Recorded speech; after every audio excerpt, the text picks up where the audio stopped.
The film begins with a man named Thomas. He is a skilled hitman, known as a legend because he never fails his missions. In the beginning, Thomas is aiming at a group of people with his sniper rifle. Thomas carefully aims at his targets and starts shooting.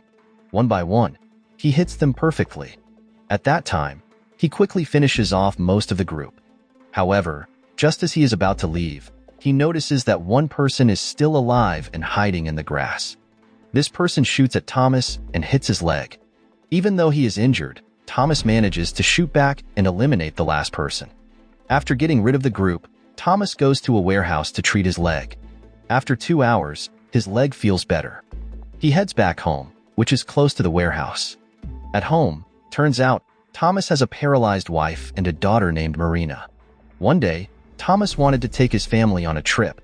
However, his wife said no because they hadn't been getting along for a while. So, Thomas decided to take Marina to the beach without his wife. Thomas might be a tough guy, but he really loves Marina. At the beach, Thomas dug in the sand and found a bottle with a piece of paper inside. The paper had a message from someone who wanted to hire Thomas for a job. After that, he took Marina home because it was getting late. When they got home, his wife was angry because they were late. Thomas kept quiet and let her be upset. The next day, Marina played with her friend Sarah near the beach. They saw a mysterious man who looked suspicious. There, Sarah bravely asked what he was doing. The man said he was lost and then left. Marina and Sarah didn't think much of it and continued playing. Later, Marina saw Thomas digging in the sand again. She watched from a distance with Sarah. After Thomas left, Marina and Sarah dug up the bottle and took a photo of the message inside. The next day, Thomas taught Marina how to shoot properly. He kept training her to make sure she could hit the target. At first, Marina missed all her shots, but with Thomas's help, she finally hit the target. Then, Marina asked Thomas why he was teaching her to shoot, thinking it wasn't important. Thomas replied that one day she might need those skills. The following day at school, Marina and Sarah read the note they had photographed. The note was a job order for Thomas to kill a man named Morton Miller, with his address included. Marina didn't know her dad was a hitman, so she thought the note was just a joke. When Marina got home, she overheard her parents arguing. Her mom was kicking Thomas out and telling him never to come back. Marina was very upset and cried because she didn't want her parents to separate. The next day, Thomas took Marina to school. When they arrived, Thomas told her to always take care of herself because he wouldn't be living with them anymore. He also said that he loved her more than anything. Upon hearing that, Marina stayed silent. From that moment on, they lived apart. After that, Thomas went to a horse farm to complete his job, which was to kill a man named Morton Miller. Meanwhile, Morton Miller, who was a big drug mafia boss in America, arrived at his horse farm with 2 bodyguards. Soon after, Morton went inside to look at his horses while his bodyguards stayed outside. Thomas was already inside the farm, and he quickly killed Morton. Then, he also killed Morton's 2 bodyguards and tried to escape. Unfortunately, more of Morton's men were outside, leading to a big shootout. The fight went on for a while, but Thomas managed to defeat them all, even though he got shot in the stomach and leg. Shortly after, Thomas hurried to his car, but a policeman was there waiting.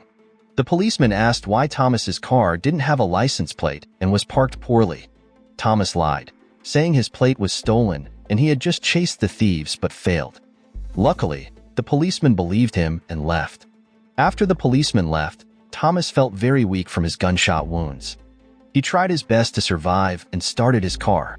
While driving, Thomas's condition got worse, and he started losing focus on the road. The next day, Marina was at the beach where she and Thomas usually played. She was lost in her thoughts because she still didn't want her parents to be separated. After a while, Marina decided to go home. By chance, she saw her dad's car parked in the forest near the beach. Curious, she went to the car and opened the door. She was shocked to find Thomas dead inside from his previous gunshot wounds. Marina cried, devastated that the man she loved was gone forever. She quickly called Sarah for help. 30 minutes later, Sarah arrived. She suggested that they should go to the police, but Marina refused. Instead, she asked Sarah to help her bury her dad properly. Together, they dug a grave and buried Thomas. Afterward, Marina thanked Sarah while hugging her. Marina then went home but decided not to tell her mom about Thomas's death. Instead, she asked her mom about Thomas's work and if he had any enemies. Her mom explained that Thomas was a contract killer and had many enemies. She revealed that Marina's dad had made many people angry and some had tried to get revenge. Marina's mom also shared that her own legs were paralyzed because one of Thomas's enemies had shot her. When Marina was a baby, her mom and Thomas were asleep when suddenly their house was attacked by gunfire. Her mom's legs were hit, leaving her paralyzed. Because of this, her mom really hated Thomas because his job as a hitman caused her injury. Hearing this, Marina understood her dad's job and why her mom hated him. The next day, Marina checked her dad's cell phone. Suddenly, a message came in, telling Thomas to get the paper from the bottle they buried at the beach.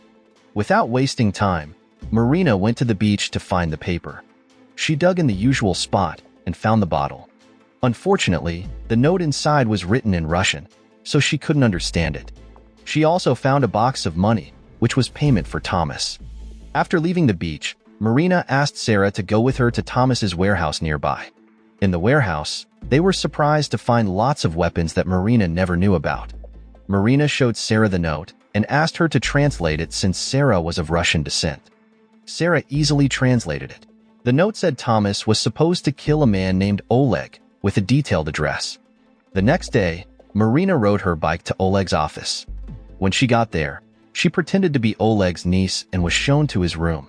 When Oleg saw her, he was confused about who she was. But Marina quickly took out a gun and shot him. It turns out, Marina was now taking over her dad's job as a hitman. After making sure the target was dead, she calmly left the office. When Marina got home, her mom scolded her for being late. But Marina quickly gave her mom medicine and money, saying they were gifts from Thomas. This made her mom stop being angry, even though we know Thomas is actually dead. The next day, the mysterious man who met Sarah and Marina before was back at the beach. This man, named Poe, was seen burying a bottle with a message meant for Thomas because he thought Thomas was still alive. Poe was the person who always gave jobs to Thomas, and he came to the beach almost 3 times a week to leave work messages in bottles. After Poe left, Marina came to take the bottle and the money beside it. She tried to translate the message herself, as Sarah had taught her some Russian. Finally, Marina was able to understand the message and quickly got ready to do her dad's job. A few hours later, Marina went to a movie theater. She wasn't there to watch a movie but to find her target, who was sitting right in front of her. Without wasting time, Marina eliminated her target. After finishing the job, she calmly walked out of the theater. Before going home, Marina visited Thomas's warehouse. Sarah was there, waiting for her. Sarah asked where Marina had been because it was unusual for her to go out alone at night. Marina told Sarah the truth, that she had taken over her dad's job as an assassin. Instead of being shocked, Sarah supported Marina and said she was ready to help if needed. The next day, Marina went to the beach to get the message in the bottle. After translating it, she prepared to do the job, this time with Sarah by her side. When they arrived at the target's house, Marina asked Sarah to wait in the car while she went inside. Marina knocked on the door, and the target, a woman, opened it. The woman thought Marina was her son's girlfriend. Suddenly, Marina tried to shoot her but missed. The woman's son chased Marina, and she got cornered. Scared, Marina cried and begged for mercy. The target's son asked who sent her, but Marina didn't know because she was just continuing her dad's work. Seeing Marina's fear, the son let her go but warned her that if she came back, he would not hesitate to imprison her. The scene shifts to Poe, who always gave jobs to Thomas. Poe received a complaint from his boss because the woman Marina was supposed to kill was still alive. His boss told Poe to find out who the hitman was because Thomas wouldn't have missed. The next day, Poe went to the beach as usual and dug up a bottle with a message for Thomas. This time, Poe stayed to see who would take the message. He was shocked to find out it was Marina, a teenage girl, and not Thomas. That evening, Marina read the message in the bottle before starting her job. After learning about the target, she went to a basement to wait. Soon, the target arrived, and Marina shot him. She quickly left before anyone saw her. But as she was leaving, Poe caught her. He was angry and asked why she was taking Thomas's jobs. Luckily, Sarah arrived just in time to save Marina. At that time, Sarah got shot in the arm but survived and was taken to the hospital. The next night, Marina was at home. Suddenly, Sarah came over, but with her was a woman crawling on her hands and feet. The woman was one of Poe's subordinates, and Poe himself was there, hunting Marina. Poe also brought several other men, leading to a shootout. Fortunately, Marina, who inherited her father's skills, managed to kill all of Poe's men. However, Poe took Marina's mom hostage and demanded her surrender. Then, he asked who Marina really was. Angry, Marina shouted that she was Thomas's daughter. Without hesitation, she aimed her gun and shot Poe on the spot. The next morning, Marina and her mom buried the bodies of Poe and his men behind their house. Instead of being scared or sad, they looked happy after defeating their enemies. The film ends. The moral lesson from this film is if your dad's a hitman, maybe stick to normal family activities like board games. And remember, it's probably best to avoid strangers with buried messages on the beach.